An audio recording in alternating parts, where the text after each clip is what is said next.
more than 90 years, St. Cloud State Hockey has had a home in the Granite City. Boasting two Hockey Hall of Famers in Frank Brimsek and the late Herb Brooks, many players and coaches have made their mark on St. Cloud State hockey lore. With former St. Cloud State greats like Mark Parrish and Brett Hedekin, to more recent standouts like Jack Ashawn and Jimmy Schultz, two Patty Kazmaier Award finalists and 16 Division I All-Americans have paved the way for current St. Cloud State men's and women's teams to continue the Huskies hockey tradition. This week's guest is one of many who have made their mark on St. Cloud State hockey history as the Huskies Warming House podcast presents this week's Healthy Scratch interview segment.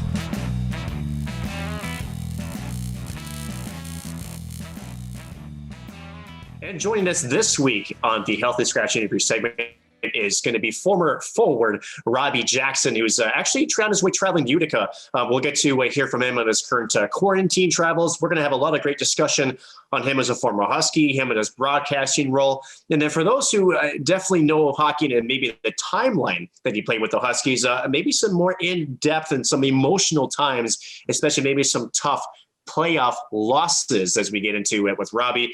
Noah, I know that I don't know if you actually got a chance to see him play. I think he was the season before you came into the fold, but Robby Jackson, from what you know of him, he was a really good player, a really good shot, but even more important, he's just an awesome person off the ice. Yeah, he is. I actually got a chance to watch him play. My buddy is a big Brock Besser fan because he's a Canucks fan. So he had never seen a game at the University of North Dakota at Ralph Engelstad because he's Canadian. So he wanted to go watch Ryan Poehling and the Huskies play the year before. So we did go and watch those games. I believe they split that weekend, if I'm not mistaken. It was like a 4-1 loss for the Huskies on Friday, and then they found a way on that Saturday there. But a really fun interview. You and Ben Holden got a chance to sit down with him. I wasn't a part of this one because it just made sense. You both know him very, very well. So just a really good interview. It was fun to listen back to. It was fun to actually listen from the fan perspective and see what the raw interview sounds like without knowing what is coming up.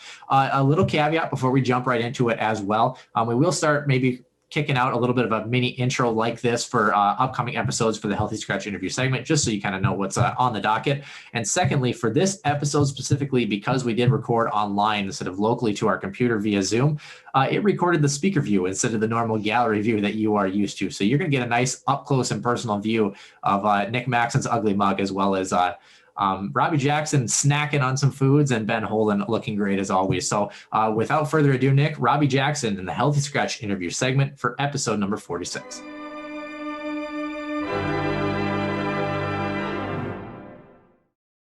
Welcome to this week's Healthy Scratch interview. Noah Grant, my original co-host, is not going to be joining us this week. He is busy with some other things, but we do have Ben Holden joining us. But more importantly, former St. Cloud State forward and aficionado communications, that is Robby Jackson. Mr. 23, how are we doing today? Also a former Healthy Scratch. Thanks for bringing that painful memory up. Yeah, when were you healthy? The last time I was healthy was my sophomore year, Saturday night against, it was the blue team. It wasn't Alaska Fairbanks. It was Alabama Huntsville. Really? That had you, was that Motzko or was that, that was Motzko? That was Motzko. Yeah. I guess from a coaching's perspective, going back to those lines, I guess, was there a particular reason? What was the explanation for you sitting up in the press box that evening? Well, there's two sides. I will forever hold that against him, because I don't want to be healthy scratched. I didn't want to sit up there. But to be fair, I was playing horribly in those first 5 games of the year. And I probably need a little wake-up call. And to his credit, it worked. I scored. That was, I don't know if you remember, Ben or Nick, but that next weekend was when we played Duluth, and I scored in the first shift of both games. So I guess it worked, but I think he could have just pulled me in and said, "Hey, Robby, wake up," instead of put me up in section 204. For folks who don't know the relationship between you two, and speaking of Ben and Robby, I guess when was the first time you guys met? Talk to the fans and knowing, you guys just, aren't folks who just had relationships on camera. You guys had relationship off camera as well. Go ahead, Robby. You take it. You tell your side, I'll tell mine. I don't exactly remember how we got. I know it was my sophomore year. Actually, maybe it was freshman year. I remember Dave freshman year. But like freshman year, I didn't realize I didn't pay attention to stuff like when CBS was in town and all that. Like I was still kind of like the doe-eyed freshman trying to just take everything in. But I remember my first big, we obviously had a friendship and a little rapport going before. But I remember, so we didn't make the Frozen Face-Off that year, my sophomore year. And that was the only time we didn't make it. And I was thinking, I was like, man, Ben's in town, Starman's in town. Maybe I'll go down there, see if I can have, a burger with him or something. And I get this voicemail on Friday night after the first night at the Target Center. Excuse me. And it's just Ben going, hey, where the hell were you? Get your ass down here for the game tomorrow. You're shadowing me and Dave. Said, all right, man. Just text me when and where to meet you. I'll be there. And yeah, so I went down and shadowed the championship game, I believe it was. Because I don't think you guys did the third fork game, the 3-4 game. No, just the semis in the final. Yeah, you're right. And yeah, so I shadowed him for that game, the whole crew, Ben, Dave, and Shireen. And that was like my first real big broadcasting I guess not opportunity, but just opened my eyes to the bigger outside of Husky Productions, which is phenomenal in its own right, but CBS Sports is the huge network. So that was a lot of fun. And I remember the game vividly, and it was North Dakota and Duluth, and that's when Pionk got 5 in a game for running Johnson. Nope. Just inexplicably, yeah. No, I shadowed them up in the booth for 2 periods, Shireen for 1, and yeah, now Ben and I called him and we talked for half an hour on my way to Utica here. So I know it's a great friendship. Him and my dad are close. My dad wanted me to tell you, by the way, Ben, on my way through here, I drove through Sandusky, Ohio. Tommy boy. Yeah, and he figured you'd appreciate the home of Callahan brake pads. Yeah. So, no, that's that is Nick. That's the deal, man. I remember that now that Robby brought that up. I knew it was at a game. I couldn't remember where it was though. I obviously wasn't at St. Cloud. I didn't really remember the circumstances, but for me, Nick, you've heard me say this, and Robby knows we've been friends for a few years, and people that know me know I'm a relationship guy. And Robby's a good dude, and I knew he had an interest in. Yeah, he's a little shaky at times, but for the most part, he's a good dude. I knew he had an interest in broadcasting, and when I was young, I looked up to men and women that were doing what I one day wanted to do. And so I had a really good mentor that taught me, you know what, you were in their shoes once, and you're where they want to be eventually. You know what I mean? So that meant a lot to me. And Robby's just a genuine dude, man. He's a fun guy. And that was a lot of fun. That game was insane, man. And you guys had a lot of good ones too, as we'll get into, but yeah, I remember that well. And I did. I called him. I said, where the hell are you, man? Get up here. You're supposed to be in the booth with us. But we kind of had this it kind of towed the line of professional friendly. Yes. It's Nick, when you're a broadcaster, the players are always friendly with you, but it's hard to tell where the line gets blurred or where you cross over from just a partner or a broadcaster versus a friend. And I still wasn't sure, we talked before games, morning skates, all that, and we were friendly, chummy, all that. But yeah, when I get this, I think I texted him some super professional, very polite, hey Ben, it's Robby, you're in town. I would love to come talk to you, whatever. And he called, hey, get the hell down here. And I was like, all right, that's my homie now. Now we're there. And I would say the same. I mean, that's and for me, being a neutral guy that I've been for so many years, I've talked about this with you and Noah, Nick. It's there's certain guys on every team that you build relationships with, and a guy like Robby and Patrick Newell. Not to the degree that Robby and I are close and friends, but Schultz, Jack Ashan, Benson. The list goes on and on from St. Cloud, for example. And I'm missing some guys, but it's important to me because Robby was always a guy we could go to. Dave went to him for different things. I would just kind of BS with him and kind of get a feel. And, I'd get a little in depth here and there, but it was mostly just kind of, hey, where's the team at? This, that, whatever. And every now and then there was a nugget I could drop, and, it helped. Most of the nuggets I told you to keep off camera, though. There's a couple, yeah. But no, it's cool, man. It's, there's guys that, I covered 10, 12 years ago that, guys that played at Michigan and the teams I was doing, more around where I live. And it's the same thing. So it's always special to me. And I'm pulling for this guy. I want to see him get a shot. I'm glad he's at where he's at. And he's getting a shot to start the year in the American League. So I'm always going to pull for guys like Robby and Newell and all those guys I mentioned. To both of you and Robby, one heck of an illustrious career, obviously with the Huskies, certainly a guy that had, quite the shot, could really pick his spot, especially if you give him time and space. Robby, post St. Cloud State career, you spent some time up and down in some of the pro leagues. Can you fill in listeners who maybe haven't followed you as closely as to once you put on this jersey for the last time, where have you been as far as your hockey career has gone? Yeah, so I went down to San Antonio, the San Antonio Rampage. They were the St. Louis Blues affiliate in the American League. I played 3 games with them at the end of the 2019 season. And then I went through all the training camps. I went to rookie camp. I went to development camp, rookie camp. I actually went to 5 training camps last year, man. It was exhausting.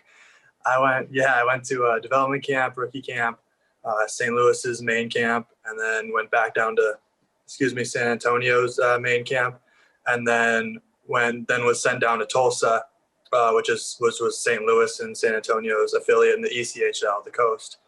And I got there early enough to where I was still in training camp there, and played a preseason game there too. And so I played something, I want to say 55, 60 games down in Tulsa last year. 57. Huh? 57. True pro. He does his research. He was doing prep. He was doing prep for this before, huh? Oh, not man. Really. I hockey DB'd you. Go ahead. Yeah. So 57. Then how many did I get in San Antonio last year? 5. You played the first year of the 3 games you mentioned. You had 1. You were a -1. Yeah, that makes sense. 57. You had 19 snipes and 40 points, 60 pims. And then San Antonio, you played 4 games and you were a -2. Okay. Yeah, I think I was up there for 6. I think I played 4 of them, and then obviously the season was cut short, and then so after that, or really while I was right before I got called up to San Antonio, Vegas bought the San Antonio franchise, and announced plans to move them to Henderson City and all that. So St. Louis relocated their team. They took over the Springfield Thunderbirds in the American League for their affiliate. And then Springfield was one of 3 teams that opted out for the 2020-21 season. 2020-21 season. Yep. So St. Louis partnered up with the Vancouver Canucks and is now sharing the Utica Comets for Utica, New York, for their minor league affiliate. So I just got to Utica a couple days ago, yesterday. I'm on hour 25 of a 72-hour quarantine, and looking forward to watching the Warriors win again tonight, and then watching Ben on his call on Saturday. Thanks, dude. And Ben, I guess, you got to watch Robby, obviously, throughout the course of his career. I'm sure Robby, we'll ask him, obviously, in just a moment. But I guess from a broadcaster standpoint and, even more so a hockey fan standpoint, was there a couple of games or plays or just moments of you watching Robby Jackson in a Huskies uniform that sticks out to you? I mean, there's a lot, Nick. There really are. Can I guess? You're like, do you have a top 2 or top 3? Go ahead. Well, so the goal against CC where you said Action Jackson, that's probably number 1 for you. Because that nickname still sticks with me. Glad I can help out. Gift and a curse, double-edged sword. I know. So that one was probably 1. Where you at? Oh, when I scored against the Gophers, my junior year. That one's probably up there for you. Yeah. What other games were you at? Oh, Come on, you know. do I? Don't make me turn on the Jeopardy theme song, man. Long Come on. game, huge building. Was it a North Dakota game? Probably, but the one I was thinking of was the epic with Duluth. I know Oh, you guys yeah, that's right. batted it down. That's right? that's my favorite hockey game I've ever played in, ever. I think it's the highest quality of hockey I've ever played. Yes. Like two teams, it was Clash of the Titans, man. It was to give you a quote from Batman the Joker. It's like, what happens when an unmovable force, what happens when an unstoppable force meets an immovable object? Yeah. You go to double overtime at the XL Energy Center. Like that's what happened. It was, oh man, like players needed IVs after those games. That game. So yeah, that one was a good one. I remember when sorry, Robbie. I remember when all this COVID stuff started. Remember when the league was doing those replays, and I was doing a lot of stuff on Twitter with them. It was around the time, right around the time the tournament would have been.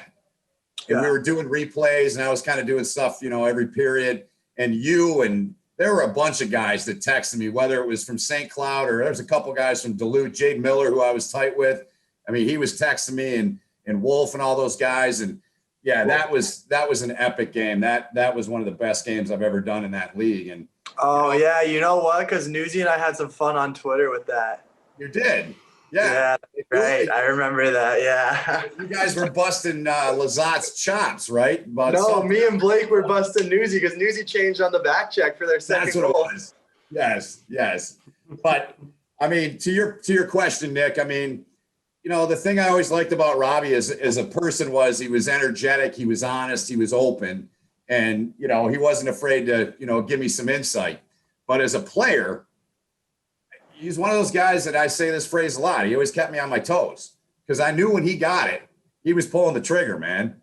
And, he had a knack for that, as we know. And, like I said a minute ago, I hope that continues for him at the next level. And I think it will. But, just that was what it was for me watching him. And, it's different. I had a lot of connections, like I said, but him and I had a little bit more of a connection than most guys on their team. And there's guys on other teams that I had that similar connection with too. But I'm jealous. Don't be jealous. They're Michigan guys. Willannon, Cam Johnson, all those guys, the list. Willannon, yes. Right. But, and there's others, but, it was always fun to watch him, just the group they had, him and Newell were magical out there together. When they played with Lazat, he was, and everybody knows how I feel about him. I still remember the first time we had a call with Motzko, and it was our first game of the year. And I said, who the hell is this guy? He is everywhere. He is everywhere on the ice. And I rode his coattails, man. I'm like, this kid's going to be there. But anyway, I got a funny story about it. And we need to break this up a little bit because it's just become just a chum session between me and Ben. Break it up. Well, that's what this is here for. So here's a funny story. Here's a funny story about Ben. Like Ben noticed in Motzko, like how he loved Blake Lazat. Yeah. So this was in like training camp, bro. Like for our team, like I don't think we'd played a game yet, and it was real early in the year. So Motzko and Mike Brodzinski, very close. We're teammates at St. Cloud back then. They still talk every day. Yep. Bob's coached every Brodzinski kid except for one. Right. So one evening, Easton gets a text from Bob that says, Blake Lazat is the future of Husky hockey. and then a few seconds later goes, I'm sorry, that was meant for your dad. You're good too. What? Case of the wrong conversation message tapped in the cell phone, eh? It's just the wrong Brodzinski, man. You know what happens to everyone. You type in Brod. Yeah. Easton comes up instead of Mike and goes, hey, your classmates. Oh, by the way, no, you're good too. You're the future too. No, the attempted recovery, that's great. Yeah. Like, what do you do at that point? Easton sat next to me in the locker room that year. And he came in and he's like, dude, can listen to this. Like, we had a good laugh about it. Obviously, Easton's a great kid. He didn't take it personally or anything, but it's just the hilarious blunder. What are you saying? I got a pretty good hockey mind then, huh? You're all right. Speaking of hockey minds, Robby, you were a mass communications major at St. Cloud, similar to what I'm studying, and we often went to you for insight into the hockey world as there were things developing, and especially when news broke out that Motzko was leaving. Speaking of your old head coach that was leaving towards Minnesota, we remember having a press conference after it was made official that he was leaving indeed to coach the Gophers, and I remember one reporter asking you, and I want to try to test your memory, see if you remember exactly what you said, because one of the questions to you directed was, what type of coach should St. Cloud bring in? What should he or she be? Do you remember exactly what you said? Because it was quite the quote machine that you were when we were asking you questions about, I guess, anything hockey related. I sure remember that was probably one of my best interviews of my life, actually. Better than this one? I wouldn't call this an interview. This could be done over, in food and drinks. Like, this is just fun. This is three hockey guys talking hockey. What kind of coach does St. Cloud look for? Let's see if he remembers. Because I remember bits and pieces of that interview. I remember talking about how we didn't know what to do after the meeting was over. How you clap at the end of a meeting in the locker room, and we just all kind of looked at it like we didn't know what to do. We're not going to clap because our coach is leaving. Kind of coach should say? Oh, I said someone that wears bow ties. I know I said that. That was part of it. I said that. Yep. That was part of it. What you exactly said was, well, he's probably should be 6'3", probably pretty good looking. Yes, blue eyes, that's right. That's right. I started wears bow ties. You Yeah. basically started describing exactly someone who probably is single. I don't know. You might have been describing yourself, if anything. Yeah. But 6'3" is a little generous. Yeah. I guess it depends on which convenience store you're leaving, right, Ben? So. No. Did I? Well, I definitely gave a serious answer after that. Did I? You did. Yeah. Yeah. I don't know. I mean, I probably described Larson because he was the perfect fit. So. Yeah. Yeah. I don't know what exact details or specifications I gave, but yeah, Larson, they knocked it out of the park. That search committee did, and they took in players' considerations and thoughts and feelings and preferences. I'm sure that interview had nothing to do with them, but they did meet with a few of the older guys, like in my class, who are going to be seniors, and then I think they actually met with a couple of young guys too, because obviously they were the future. We were only going to get Larson for 1 year, so they wanted to make sure they were happy. But it was also kind of like our last ride, and like Ben said, we had a pretty special group, that class of 2019. So she wanted to make sure that we were comfortable, because we were going to be a pretty good team next year, and wanted to make sure that everything was lined up for us to have all the success possible, and do everything within our power to better St. Cloud's program.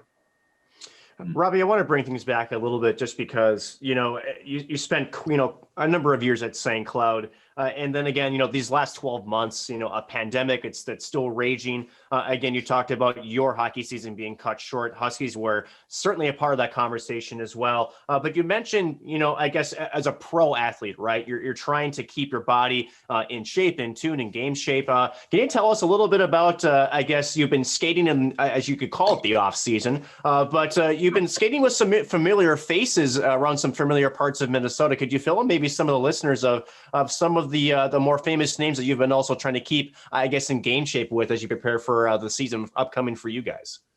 Well, I would say probably the first thing about being a pro is diet. Right on cue, baby. Right. That wasn't planned at all, right, Robby?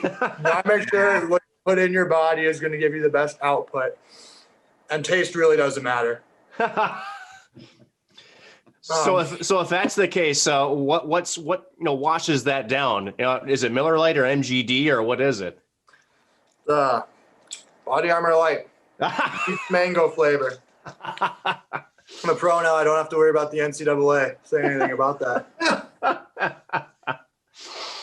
No, speaking of other pros with St. Cloud, I skated a few different spots this year. Me and John Lazat worked out all summer. The Palings as well, but they took off earlier than we did, Ryan in Montreal and Nick and Jack got to go to Greenville because the coast started earlier than the American League. Newsy was around for a little bit in the summer. He was up a little bit north of us. He was up in Lino Lakes area, and we were down in Egan and Lakeville and in Red Grove Heights. So it was easier for me and Lizzo and the Palings to get together. But who else? We worked out with Ludke, Josh Ludke, I believe. He's a St. Cloud recruit now. He's like the captain of Des Moines in the USHL. So I know St. Cloud's really excited about him, and they should be. That kid's a stud. Who else? Oh yeah, we had a skate for the last couple of weeks out in Edina, and at one point I think we had like anywhere from 9 to 10, 11 skaters, and at one point 5 of them were Huskies. We had like the 3 from my class that I mentioned, me, Lizzo, and Newsy, and then Ethan Prow, who we got to play with for 1 year, my freshman year, his senior, and then Kevin Gravel, who was there before our time, but was the first captain to hoist a Penrose Cup at St. Cloud. So yeah, we had five Huskies on the ice, and we were taking over. We were joking about all that. And another funny thing too is who are we going against? Stevie Johnson, I think. Yeah, he was do you remember him? He was a Gopher defenseman. Number 5. I don't know. Nick, you remember him? I recall him, yes, but not very vividly. Stevie Johnson. Yeah, good kid, great kid. I played with him in the beauty league. We got along well, and I enjoy anytime him and my paths cross. But there was one point like we were doing a 2-on-1 drill, and me and Newsy went, and we scored on him or whatever, and I was giving him crap, about the Huskies versus the Gophers or whatever, and the guy who was running the skate goes, "Man, you sound like Gibby." Said, you know what? I'm gonna take that as a compliment. That's the only way to take that. I'm gonna do something I learned early on, and I'm sure you learned this at Husky Productions. Just ask a question based off what you hear, and talk about giving. Huh? That I must have missed that class. Yeah, you skipped that one. You got a D+. Had game film to watch, man. That's right. Actually another really good Gibby quote, man. So we're actually, this was my junior year. We were playing Denver, and we had the possibility to win the Penrose that year, and he wanted me to come in and watch video, and it was like in the morning before practice or whatever, and Gibby, man, I got a class in like 10 minutes. We hear somebody goes, how are you going to beat Denver sitting in a classroom? Okay, you're not wrong. Yes. So that's wonderful. Go ahead, let people know out there what Mike meant to the program, and I'm sure you're thrilled to see him back in the game up at Bemidji. But what did he mean to the program? Yeah, what did he mean to you? Gibby was the first college coach to show any interest in me, man.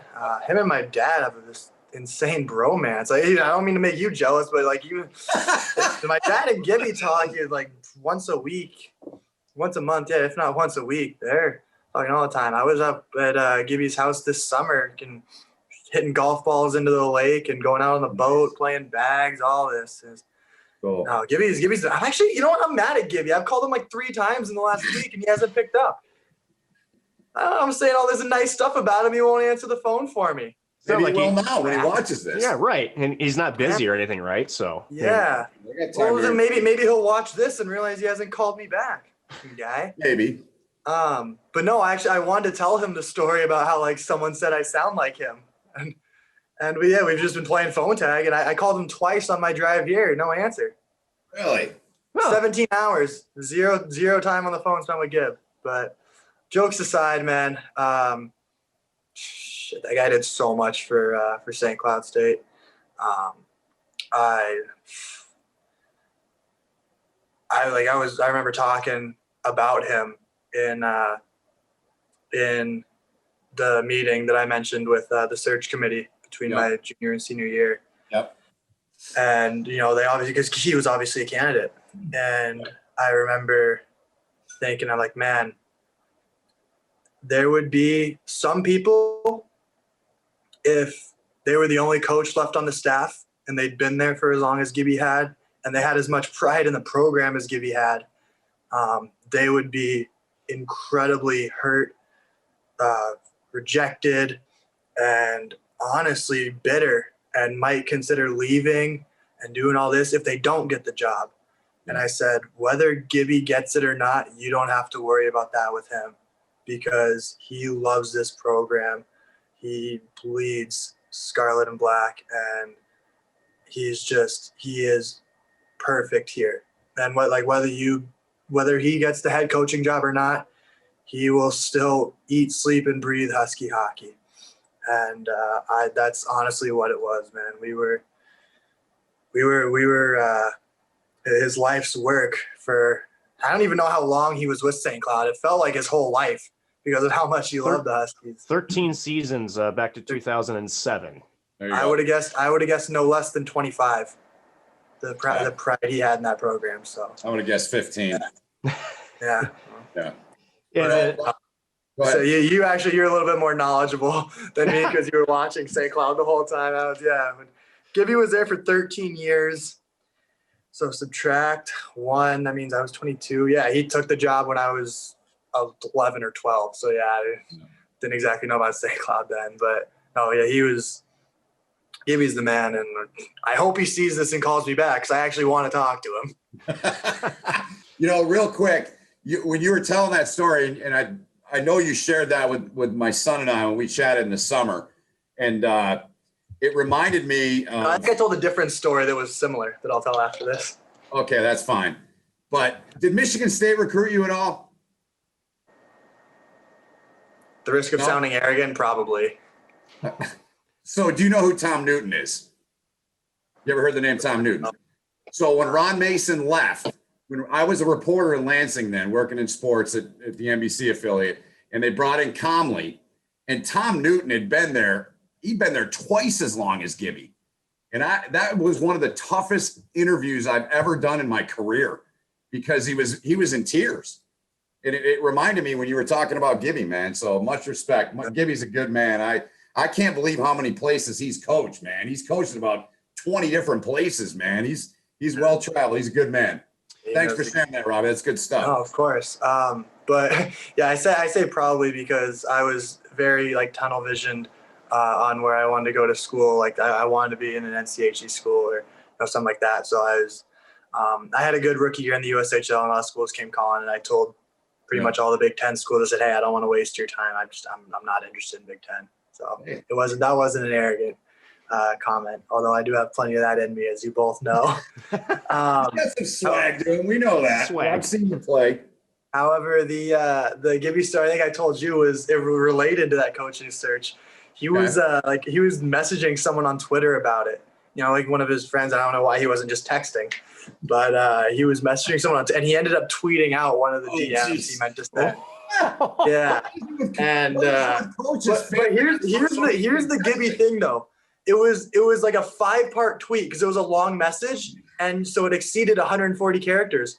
So it was like a 5-part tweet, and it was like the first one, the second one, and the fourth one.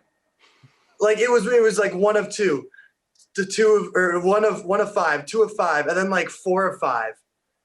And we're sitting here in the locker room, what did Gibby do? We're this is a DM. But it didn't include the third and fifth, which is something that just would happen to Gibby, And so we called him on it. We're like, Gib, what are you doing? He goes, I'm sending a message, what are you doing? Nice. And we're like, no, Gib, you tweeted that out. Everyone saw that. He's like, oh, I thought you just got to type the person's name. It goes to him. No, Gib, that's not how it works. So he took down the tweet. And then I was actually in Stewart Hall, Nick. I was in the audio room working news after practice. I was audio for news that night. And he did it again. He did it again 3 days later. And luckily, I was just refreshing. We were commercial break or something, or maybe we were there early. We'd already done our sound check. And I was refreshing Twitter, and he did it again. And I called him right away. I said, "Gib, you did it again. Delete your tweets, man. Why don't you go put your phone, lock it in a safe for a week, man? Yeah. Just wait." But in the middle of this coaching search, he's tweeting out his personal feelings and probably some details that weren't exactly public knowledge. Yeah. And yeah, like only Gibby. That would only happen to Gibby. That's why you need to switch his phone to a jitterbug, and maybe that'll, That's keep what I'm him off saying, of Twitter. Just use it as a paperweight. That's all you need it for. Or throw it in the lake. That's Some right. guys I'd like to. Robbie, I want to build off of that question from Ben, because you often hear about recruiting stories and you hear about passion, but I kind of want a little bit more details on that, because when a recruiter approaches a player, right? If you haven't been approached before, I guess, what has that conversation sounded like with Mike Gibbons? How was it that he was able to portray his pride and his passion towards the St. Cloud, I guess, program, and made you sort of buy into what his energy was, and to make you really feel like this is a place I really want to end up playing, even though you may have had other programs wanting your services? Dude, I wish I could explain it, man. He took me on a horrible tour as well. Like, not horrible, but like, Gibby's, California kid, it's always sunny and 70 here in St. Cloud, which obviously I knew was like a crock of, I don't know, what can I say on this? I probably should have asked that before. Is this PG-13? We can bleep it if we need to, so go for it. Have a dump. Yeah, he goes, it's always 70 and sunny in St. Cloud. And obviously I knew that was a crock of shit. But they'd been interested in so long, and they started recruiting before they could directly contact me. So it was he was talking to my dad and all that. And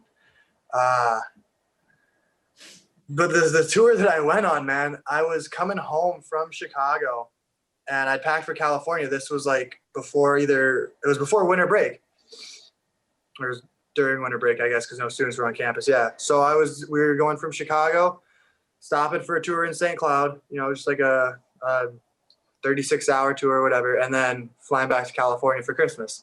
So I packed for California, So here I am in minus 10-degree snowy weather, walking around St. Cloud's campus in nothing but a hoodie and a pair of khaki pants and my Vans on my feet. And the funniest thing that I remember, so we obviously went around walking around. I'm freezing. I didn't know any better. And Gibby's going, this only happens once or twice a year. Don't worry, man. So we go to the bookstore, and I get a T-shirt, all that. And I actually remember saying to my dad, he obviously had me on the hook then. But my dad goes, you're going to get anything? I was like, no, I don't know about that. I kind of like that shirt, but I don't know. And my dad goes, why don't you get it? I was like, Dad, I got a feeling this won't be the last time I'm in this bookstore. And he goes, well, Gibby just told me that they're changing the logo from this, to this new Husky head. So if you like that shirt, you better get it, because it won't be here when you're here next. All right, I got it. And I still know exactly where that shirt is, and it was one of my favorite shirts. But so I'm carrying the bag, obviously, and I got to switch my hands every 5 minutes, because my hands are freezing. I got to alternate which one gets the pocket. And Gibby's pointing out to me we're outside Atwood. He's, and we got these great, what are they called? The Skylines or the Skyways. He goes, we got these great Skyways. You can get from class to class, and sometimes even you go all the way across campus. You don't even have to go outside. I'm like, well, why the hell aren't we up there right now? You see, I'm freezing my ass off here. He goes, yeah, they're great, man. They keep you so warm, and you can go from Stewart Hall to Ice Self, a mile across campus. You don't have to step foot outside. What the hell, Gib? I'm Frosty the Snowman down here. Let's get up there.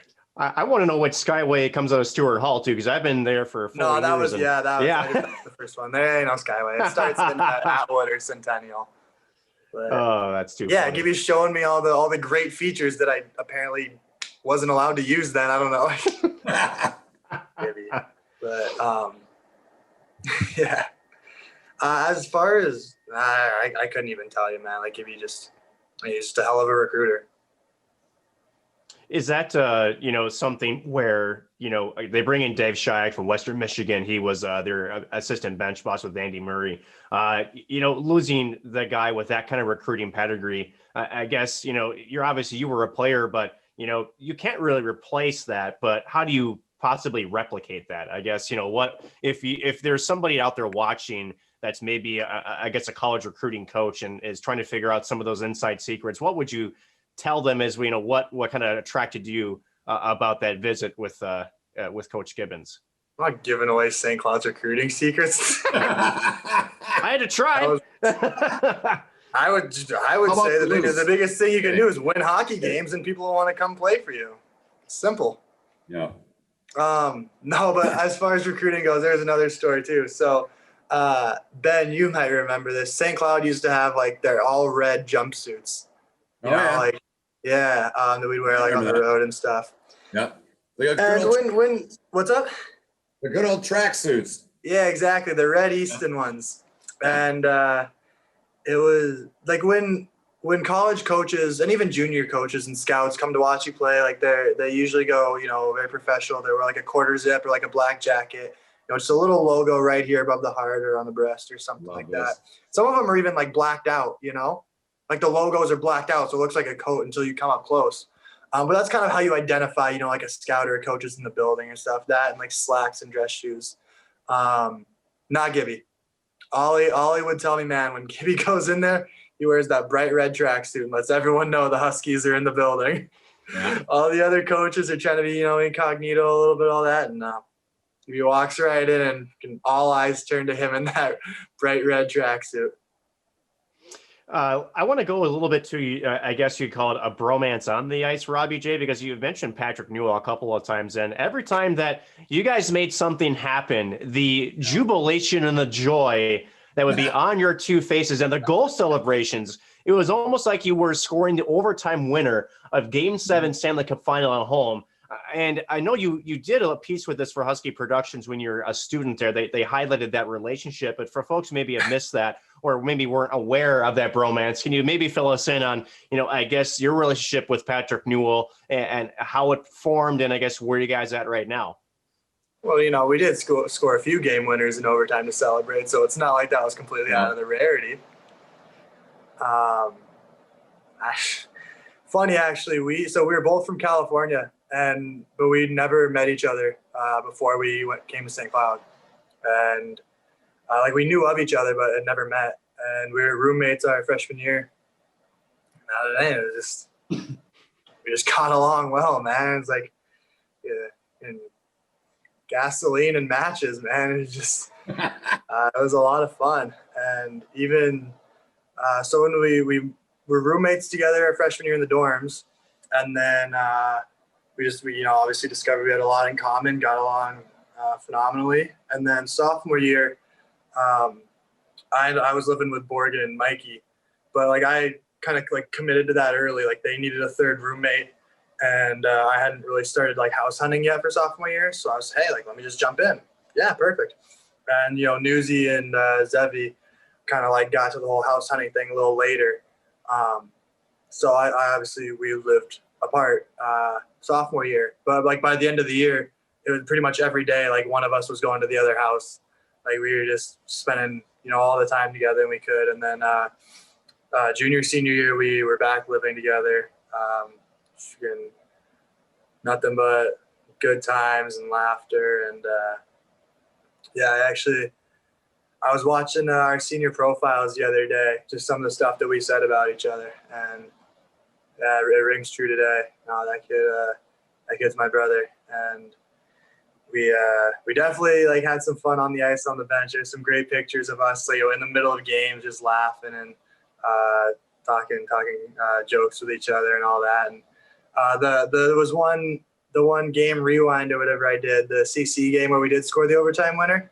The goal I scored, though, I think it had to be assisted by Newsy, because he came over to me and I was gonna go. I remember this too.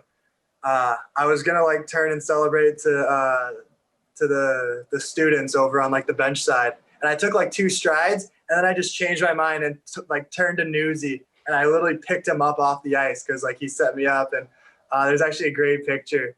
You can't even tell it's me, but Newsy's in the air and he's got his trademark smile on his face, and Blake's coming in to hug us. And that's one of my favorite pictures for my St. Cloud career. I can send that to you if you want to put that up on the, I don't know how you do this. Yeah. Losing, I love it, man. Yeah. I'll send that to one of you guys. And then as of right now, though, we both just bought houses in Minnesota. So Minnesota has officially won over the California kids. But yeah, so we're skating together when we can. I skated with him a decent amount this summer and just staying in touch. I was talking to him earlier today. He got to Hartford a little earlier, so his quarantine period's done, and he's going back for his second year with the Wolfpack there. Yeah, he's already skating on the ice, and sounds like it's going well. So no, and he's in the best shape of his life by far. So it's good to see. So yeah, I hope much like Ben said, he's rooting for me. I'm rooting for Newsy. Yeah. So I preface this as I'm kidding. And you touched on a couple things. I was going to go here. Is he 170 in his equipment? That's what he's listed as. There's no way he's 170, bro. Dude, he might be 175, man. Really? He's jacked now, huh? Right? Yeah, no, he's an edge. I like that about him. You got to play with an edge, man. Yeah, no, and it's like annoying to play against him now. Not that it wasn't back then, but like now he has like all the tools. Like, you know, back then you could kind of get away with being a little physical on him, like in practice and like the summer and all that. Now you can't get away with that. Now there's no way to stop him. It's really annoying. Yeah. Well, Nick, I got it real quick. So we were at North Dakota, and I think it was your senior year, Robby. I'm pretty sure it was with you and Newell. And so I'm like I always did with him and Jack and Jimmy and some other guys. I just sit on the bench. I'd come out, have a cup of coffee and, BS. And so Newell sat down with me one morning and I said, dude, you haven't had a penalty in like 72 games or whatever the hell it was. And he goes out that night. I think he ended up getting 2 that night. Mm-hmm. I kept telling him, I go, you got to play with more edge, dude. If you're going to play at the next level, man, you got to play with a little more edge. And the one was cheap, if I remember right. The other one, he got his money's worth, but I always liked him. Guys were, he got a scrum. I think for that second one, he got his money's worth. Yes, exactly. Yeah. Little surprising fact. I had less penalty minutes than Newsy senior year. Really? Actually, you know what? That might be a lie because I got that 10-minute against TC. So yeah, look it up. He had 8. He had 8 his first 3 years. I'm looking at it right now. He had 2, 6, goose egg, and 8. Let's see what you had. I had 8 like clockwork. You had 8 each of your first 3 seasons and 18 your senior year. See, it would have been 8 except for I got that 10 against TC. Yep. I heard that one too. By the way, that was a good one. Yeah. Nobody really saw it except for my dad and one of the fans who talked to me about it at the selection show. You know, when we had it at St. Cloud and the fans who came. But so you probably remember the game, Ben. I took a penalty. Of course, it was a bad call, as all of them are against the Huskies. Yeah, but I wasn't happy with it, and they ended up scoring on the power play, and so they're up 1-0, and the ref is coming to tell the scorers table the goal and the assist and all that. I didn't have my gloves on yet, so I just started clapping at him. And dude, he didn't even look at me. Like, he's going right here, and he kind of saw the corner of his eye, and he just goes, "There's 10." Dude, I didn't even have my helmet like fully buckled yet, and I just sat right back down. And I was like, I don't know about that one, Robby. Maybe that could have waited. And so now I'm sitting in the box. I'm like, man, like my parents flew out to watch this. Now they're beating us, and I can't do anything about it. And I guess that was a mistake, but I got my money's worth, man. I definitely got my money's worth on that when the message was sent. Good. But no, I should have had 8 literally like clockwork, but you broke your consistency, man. Yeah, that's what all coaches want. 32 PIMs in your career, 8 each year. Easy money, good math. All right. Ben, I want to actually bring you into the fold a little bit this because as a broadcaster, from our perch up in the arenas, you get that nice ice view of what's happening, both what's in the play and also maybe what's behind the play. And I want to go back to that CC overtime goal that Robby Jackson set up Patrick Newell on, that wonderful come from behind game that it is. I guess when you saw Patrick Newell and Robby Jackson on the ice, how much, as you mentioned, on your toes did you have to be as a broadcaster? Because if there's one thing about hockey and watching it, you almost have to be prepared for the unexpected. And I guess how fun was it to watch those two skate and the chemistry they had on the ice? It was awesome, man. I mean, and Dave was always great because he knew to, let me do my thing and call the play. I mean, it was those two guys. It was a lot of guys, man, with that group. I mean, the skill and speed they played at, was ridiculous. And they had guys like Robby and Pat that could finish. And it was always fun, man. That's just simply put. It probably sounds like a bad answer, but excuse me. It was just always fun. It was fun, one, because I knew I was going to see those guys and all the crew they had there, and I used to love going in the back there before you guys kind of redid it when you had the ping pong table in there. When another legend like yourself, Robby, Tom Nelson, hey, who do you want? He'd take me in the back and we go in there, everybody's playing ping pong. I mean, that was cool, man. But that was, I don't know how long that lasted. That was when Ball Game was there and Morley and Prow, and I'm missing some guys, but you guys had that, right, Robby? That was my freshman year, yeah. That was your freshman, yeah. Like that was just fun. It was always a fun experience there. It was always a good time, man. It was, the games were always good. I don't remember too many clunkers going up there over all the years I went there, specifically when Robby and those guys were playing and doing their thing. But it was just a lot of fun, man. And you had to be alert and you had to know where the puck was. And like I said, I had a partner that, knew to let me do my thing in the O-zone because they were quick and they had a way of slinging it all over the ice and making great plays. So it was a ton of fun, man. We lost 5-2 my freshman year when you were in town to CC. Wow, we lost 5-2. Again, freshman year, I'm not sure which games you were all at. Yeah, I'd have to look. Yeah. I'd have to look. What else? We definitely got beat when you guys were in town, but yeah, like you said, I don't know any clunkers. Well, anytime you came to St. Cloud our senior year, I know we won. Yeah, you had a ton of big wins that year. I still remember the game when the puck went in on Perbix's skate when you're playing Duluth. I'm sure you remember that. I remember that one for sure. Yep. That was your senior year, wasn't it? It went in for the Bulldogs. Yeah, no, it went in for you guys. For the Huskies. Oh. It went in. Perbix turned to skate and. Yeah, that's right. That was a game winner. You guys were 1-2 in the country, I think. Yeah, that was a game winner they had to look at. Oh, Dave and I were like, there's no way this stands. And of course, it stood. Good call. But maybe I know hockey.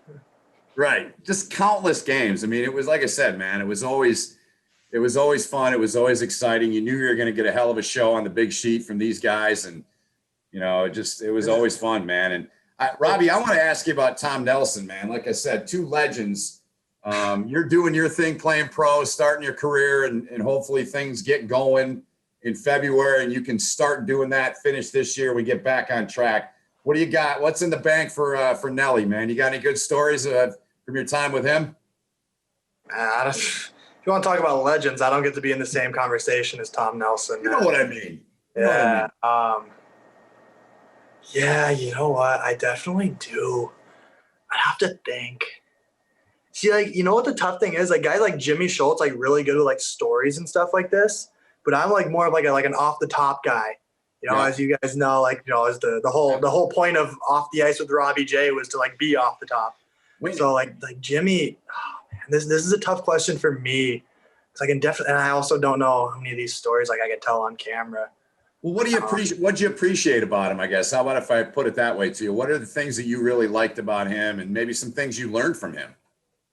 Well, he was just, again, like Gibby, he was just very dedicated and loved his job. And when you have a passion for something, you enjoy doing it, that obviously translates into effort and care. And it's pretty hard to do a bad job about something that you're incredibly passionate about, because that just gives you, this sense of drive to be better. So, Tom always took care of us, what we needed, or really more whatever you guys needed. But he always made sure it was convenient for us, if we had to reschedule something due to class or homework or practice or whatever, he was always very accommodating and did what we needed to do, and never took rejection personally, because he knew that it wasn't him we were saying no to. It was hey man, I'd love to do this interview at 5, but I got class from 4:30 to 6:30. Can you push it off till 7 or something like that, Yeah. So, no, Tom, it's sad to see Tom go, man. 20 years, you said. Put his statue right next to Herb Brooks, right outside the arena there. Seriously. Man, that's well said. Yeah. Yeah. Oh yeah, he's done a lot. Yep. Sorry, I had to get your thoughts on that, man. So, Oh, good one. I'm almost insulted that Nick's asking you about the whole broadcast, the view and all that. We were partners for games, man. I was your color commentator. You must have just forgot about that. Forgot about what? No, I'm kidding. No, I was going to get to that where I was going on the train tracks there, Okay, Robby. okay. Yeah, but but since you and I will get it off the tracks real quick. Yeah, you're right. Yeah, I was gonna say, yeah, you better take control, man, because these two guys can talk. Right. You and I can talk.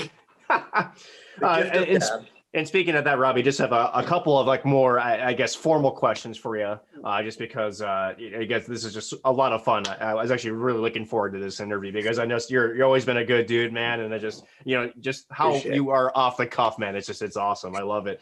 But we did do a game. We did a women's game. It was my first ever television play-by-play game. After spending a year with KVIC, and when Brian Stanley called me up and said, "Yeah, Robby's going to be your color commentator," I'm like, get the heck out of here. Like, no way. Like, I need tape of this. Yeah, exactly. You have tape?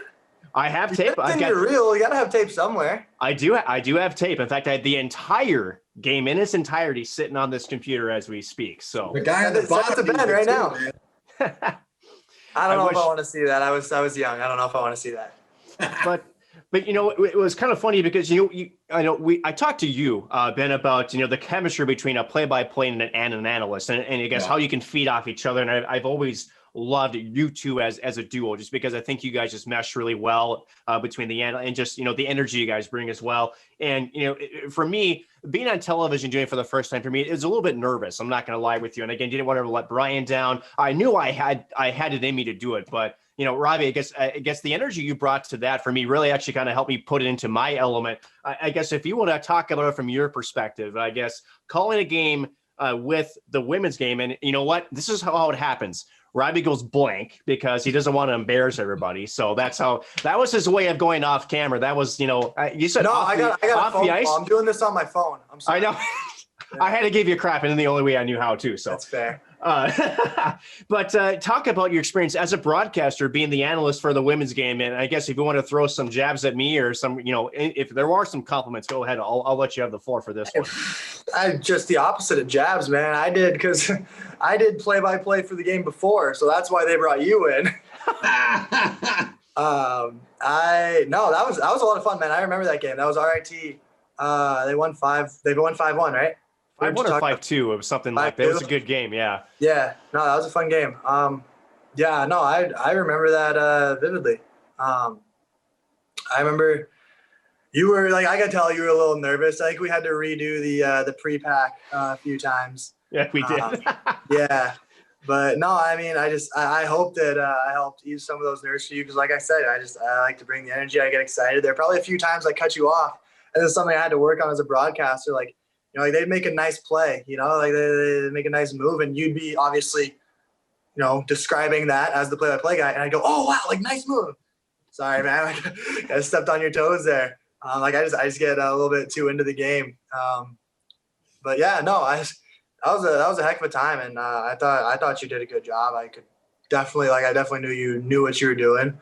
But yeah, like you said, that was one of our first broadcasting experiences. So that's always something that I'll remember forever, whether it's good or bad for us. I think we've both come a long way since then. But yeah, definitely send that tape to Ben. Curious what he's got to say. Oh boy, I definitely will send that tape to Ben. And I guess the pretty good follow-up question to this, Robby, is if and when the hockey career, obviously, hopefully that goes well for you. But if at some point, whether it's 10 or 15 years from now, where whether it's your body or I guess you have to hang up the skates at some point, would being in an analyst role like that, whether it's television or radio, would that be something that would be a good next step for you after your playing career is over? I mean, we'll see what Ben says after he watches the tape. Maybe I should pick a different field. But as of right now, yes. That's something that was actually part of the recruiting process coming to St. Cloud, and I guess maybe this is something Gibby did well. He knew that, and he took me down to the studio in Stewart Hall and showed me that. I actually met Taylor Budge at the time, and she kind of told us basically what Husky Productions is, what UTVS is, all that to kind of give me some insight as to what I'd be doing actually like away from the ice rink. And I'd known that I wanted to do broadcasting since I was like 15, 16 years old. I just enjoy it, man. I like wearing suits and I like hockey and I like talking about hockey. It checks all the boxes. It's simple. So I think, what was the question? I'm not going to lie. What was the question? What do you want to do? We're done playing. What do I want to do? playing. Oh, Like in broadcast. Yeah, obviously. I started talking about broadcasting. I got so caught up. I forgot the question. Clearly, I love it. Either that or, I think broadcasting. I got a few things that I've thought about, that I've talked about, but yeah, broadcasting is definitely at the top of that list. Robby, you did actually, dive in a little bit, I believe, at Tulsa with some, I guess, a similar off the ice setting you did with Husky Productions. Or at least I thought I remember seeing something on Twitter with you doing something. Was it either San Antonio or Tulsa? Or am I? Oh yeah, it was San Antonio. It might have been San Antonio. Yep, I couldn't remember. Yeah. I remember watching a couple of those segments coming through social media, and I was just wanting to clap. I'm like, yes. Was it different? I guess doing it for San Antonio than St. Cloud. I guess how did it feel to kind of be doing it almost in that professional sense with your new team? That was a little less in my control. Like off the ice with Robby J, it was obviously just me growing my teammates. Yeah, it's my show. It's got my name on it. No, I did this. I don't think it was a series or anything. It was just it was like a one-time thing. They brought in a news anchor to like do a training camp workout with us, and I was like, she brought in her cameraman and like workout gear, and then our strength guy, and I was just the player that was helping, demonstrating, and we'd go side by side, and whoever, like I would do the reps, she would do the reps, and obviously I would do a few more than her, and we had a good time with it. But no, off the ice was definitely some of the most fun I've had with my teammates that I can talk about. Ben, I'm going to kick this over to you because I'm kind of out of formal questions. I'd imagine you probably have still some more for Robby, whether they're formal or more, poking fun, if you want to call it, because Robby's always formal questions are overrated. Yeah. I mean, this one's for the fans because I think we've done a lot of that. I had one, but I know the answer to it, and I'll just, since I kind of teased you, I don't think you do. Don't think I do what? I don't think you know the answer to it. Why don't you write my answer down on a piece of paper in front of you and then ask me, and we'll then hold it up once I answer. The worst bus trip you ever had at St. Cloud? It's got to be the Blizzard. No, it was in Omaha, man. Really? It was not Omaha. All right, what is it?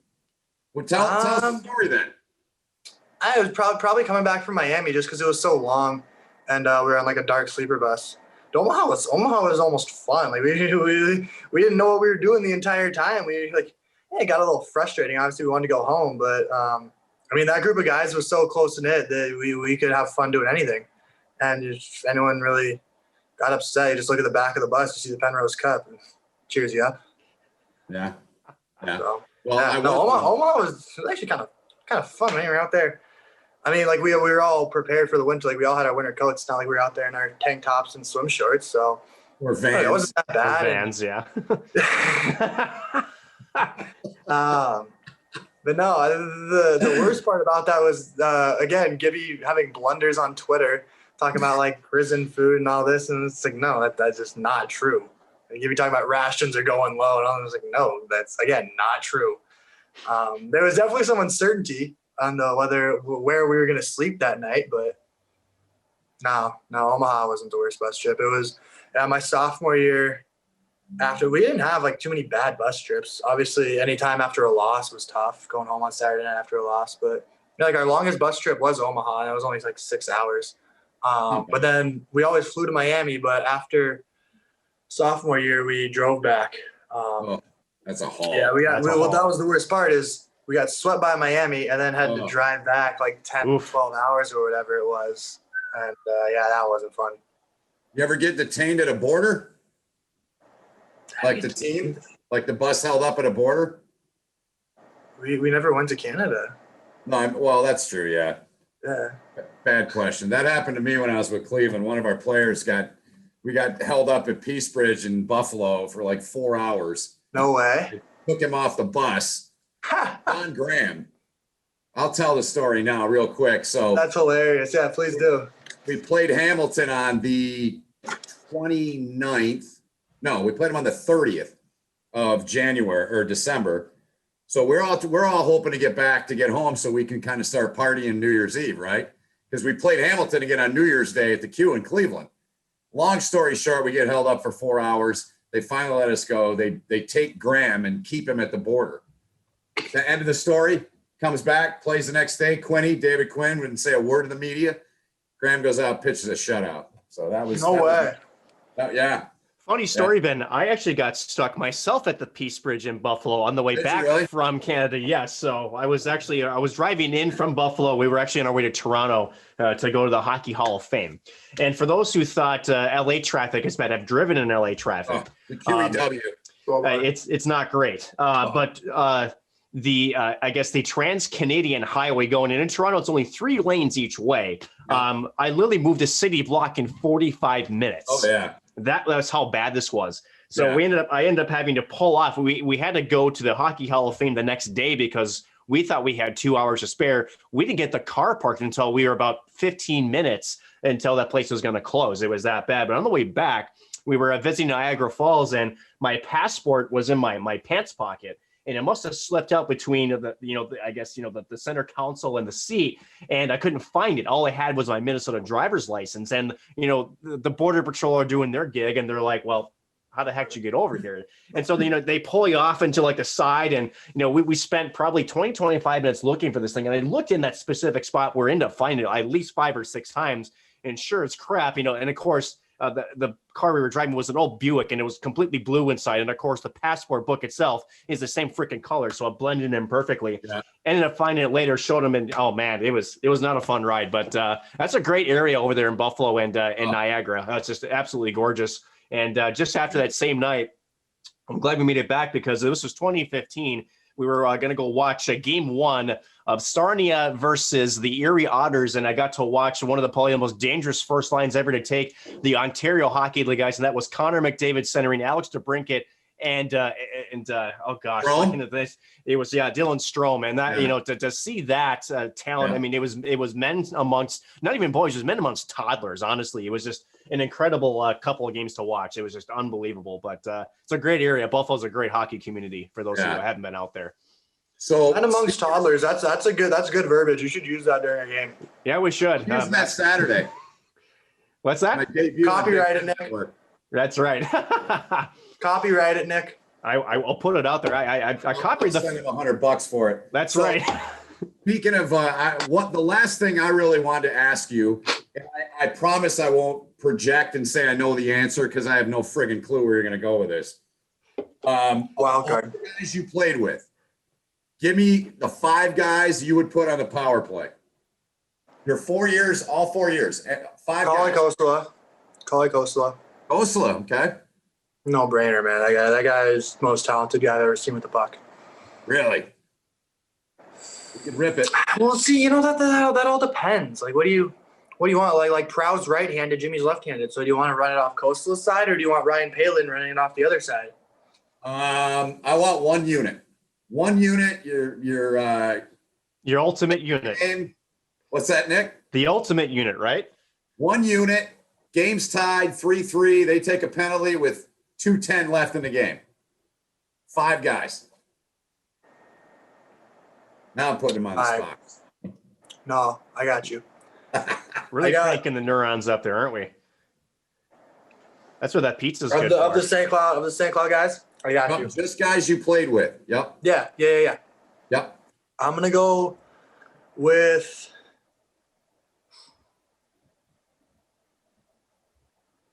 Jimmy's going to be mad at me, but I'm going to go with Jack Ashton. Really? That's what I was going to say. You're probably going to piss some guys off, but whatever. Yeah. You guys are friends. Jimmy and I would be a phenomenal second unit to this unit. So don't get it twisted, Jimmy. Fair enough. And also you can't have Jimmy on a power play without me. We're just buddies. We're good friends. I understand. That actually, we used to have that. That was our pregame routine. Like, before we went in, I'd send him a couple one-timers on the power play, then he'd pass me a few coming downhill and I'd shoot. So we actually did that in the beauty league too in the summer when we played together. Such nerds. Love But it. yeah, so I want a Sean on there because Jimmy's obviously biggest strength on power play was the one-timer. Yes. And I think a Sean just gets pucks through. He just floats them in there. He's a more deceptive passer. Not that he's a better passer, but he's a more deceptive passer. So I want a Sean up top. I want Ryan Paling in on his strong side, like where I was on the power play. I want Kale over there where he was. Okay. And I want the lefty off of Ryan's side because Kale is just a freaking wizard. He can do anything with the puck, man. There was one game against Mankato. He scored a goal that was damn near the same angle I scored against Bemidji State my senior year. Remember that? Right at the goal line. Yeah, no, and Kale was just flung it. Like it looked casually, just thunk, right up in the corner. So yeah, I want those three up top. I want Dave Morley on the goal line on Rhino's side. That right-handed guy. Yeah. And I want Pat Russell in front of the net. Nice. Because it wouldn't be a one-timer, but that's okay because, like you said, you need a power play goal. I don't think the D is going to let him get open. Like whoever's in that middle, I don't think they're going to allow him to get open for a little one-timer in that soft spot. So I want him just to have a strong stick right there. And he is probably the biggest ox that I've ever played with. And Morley's a skilled enough passer to get it to Kale if he needs to. Morley's a skilled enough passer to get it to a Sean at the top if he needs to. Yeah. Morley's also crafty enough to put it in the net if he has time and space and all that. Morley can even take it behind the net and set up in the office there. Yeah, Morley's probably one of the better passers, top three. And I always say I can't say he's the best passer because I also have Kale on that unit, who is, like I said, the most skilled human being I've ever seen with a puck in person. Cool. So yeah, I got a little mix of old school, new school. I like it. Covered all bases. Last thing, Robby, before we send it off, it's been great having you on again. Thanks for joining myself and Ben. I guess, being that you've had some time away from St. Cloud, do you miss it at all? Or I guess, what are some of your fond memories of going back to the Herbrooks National Hockey Center? I should have done that. The fondest memories, oh man. I mean, that game against Duluth, even though it's crazy, we lost that game, but like I said, best hockey game I've ever been a part of. No. Yeah, you did. And we didn't. The Frozen Face-Off Championship. That one. I'm sorry. Yep, my bad. Yep. Yeah, no, you're good. But yeah, that one's most energy I've ever felt in a building, aside from the CC game that we won. So that one's up there. Beating Duluth my senior year on Saturday night in Duluth. I think you guys, Ben, actually might have been there for the Friday night and not the Saturday game. But probably. We did a lot of those. Yeah, we probably. Yeah. Well, I scored that game too, so don't worry. But Saturday night in Duluth, we were up 3-2, and I scored with like under 2 minutes left to make it a 2-goal game.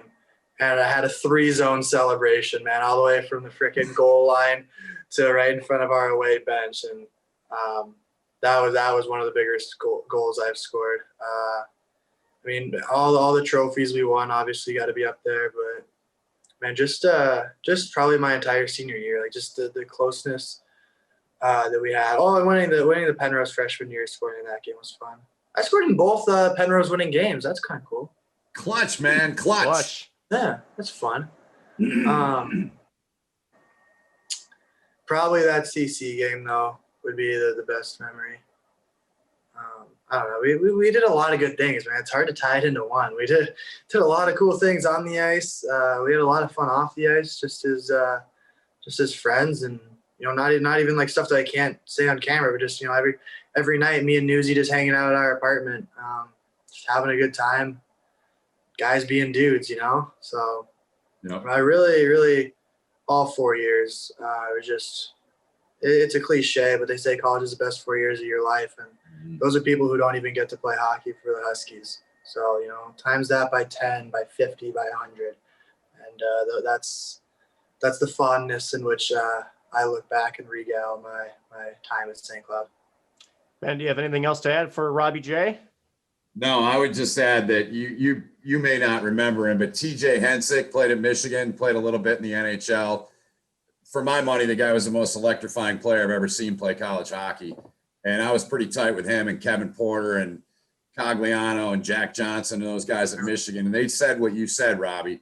And Henner would always say to me, he's like, Benny, it's the best 4 years of my life, man. I'm not leaving early unless I'm going right up, and I respect that, man. I didn't do that. And I have a lot of respect for you, Robby, as you know, and all those guys you played with, man, and the ones that keep playing there for the Huskies. That's cool stuff. Yeah, it was a lot of fun, man. I definitely miss it. So yeah, the biggest pain I felt was that loss to AIC, and I was the last one to take my jersey off. I remember Ollie came over, and all the seniors were we were just distraught, like no description can encompass. And I was the last one, and they kind of had to force it off me because time's like, all right, Robby, it's time to get on the road. And I was telling them, I'm not taking the jersey off. I'm not doing it. So yeah, that was meant the world to me to be a Husky. Robby Jackson, former forward for the St. Cloud State University Huskies again, and now current, I guess you call it Utica Comets out there with the American Hockey League. Robby, just real quick for the fans who maybe want to keep following you, when does your season officially start out there in Utica? I believe the first game was targeted for February 5th. I'm not sure whether that date has been bumped up by a couple weeks or pushed back, but I know training camp for us officially starts Monday, I believe, and our first on ice official skate is Tuesday, from what I've seen. And then we have an exhibition game this Saturday, so 8 days from now or whatever, and it's actually against Prow. He'll be in Syracuse, so yeah, I'll be playing Prow. I saw him on Monday, and I'll be seeing him again soon. So yeah, Huskies are all over. So Robby, awesome. Great to catch up with you. Obviously, good luck to you in the upcoming season. Hopefully the AHL as a whole can, obviously finish out the season underneath these circumstances. We wish you the best of luck. Thanks again for joining us. And Robby Jackson, again, glad to have you on the show. We'll have to do this again sometime. Hey, anytime, man. You guys know how to reach me. I'm always down. Thanks, Robby. Thanks, brother. If you're looking for more Huskies Warming House podcast content, there's a place for that. Visit us at huskieswarminghousepodcast.com and follow our Twitter page @warminghouseden for the latest news, notes, updates, prizes, and more. Don't forget you can find us on Podbean, Apple Podcast, TuneIn, Spotify, and more. We also are on Google Podcast and would love to hear your feedback on the show. Drop us a line at huskieswarminghousepodcast@outlook.com or leave us feedback in the feedback section of the Huskies Warming House podcast website. And finally, if you know any Huskies hockey alumni who would love to be on the show, let us know and we just might make it happen.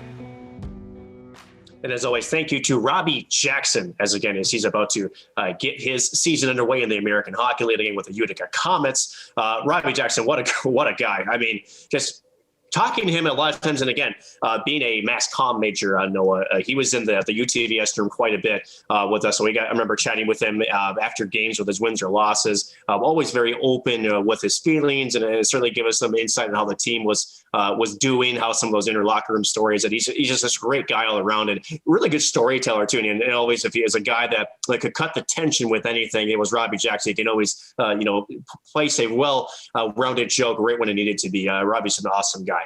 And I think, and we forgot to mention this in the intro, but I think there's a couple times too, where he got slightly explicit, if you will. But I think that there were times, where like when I jumped on and got to check in with you guys after the interview, and you said, "Oh, you might have your work cut out for you. You might have some things to do." I mean, there were points where like I left some of those in because they fit the story, they fit the emotion that Robby is telling, and Robby, it definitely means no harm by it. So you can tell that he's a guest that, yes, not only is he articulate, not only is a funny guy, but he's a guy that wears his heart on his sleeve. I mean, you're going to gather that right away, and had some really, really strong stories and being able to tell that in-depth piece as far as, Mike Gibbons has still called him, what it was like to be in the locker room and in one of the most excruciating moments in Huskies hockey history. It takes a lot for somebody, even a guy of Robby Jackson's caliber to put that out there. So we really appreciate him coming on, and definitely going to probably have to have him on again because he could probably talk for hours and hours about some of the things that he's experienced. We wish him the best of luck in his professional career with Utica and St. Louis moving forward.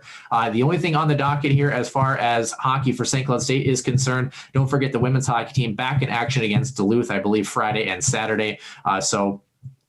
Definitely check that one out, but that's going to do it. Don't forget to stay tuned. Episode number 47. We do have Center Ice View News and Notes with Ben Holden on Sunday. And then the following Tuesday, we sit down with newly retired St. Cloud State Communications Athletics Director Tom Nelson for a fun interview with Ben Holden and myself. So stay tuned. Lots of great things coming. And we say see you later from the Huskies Warming House Podcast.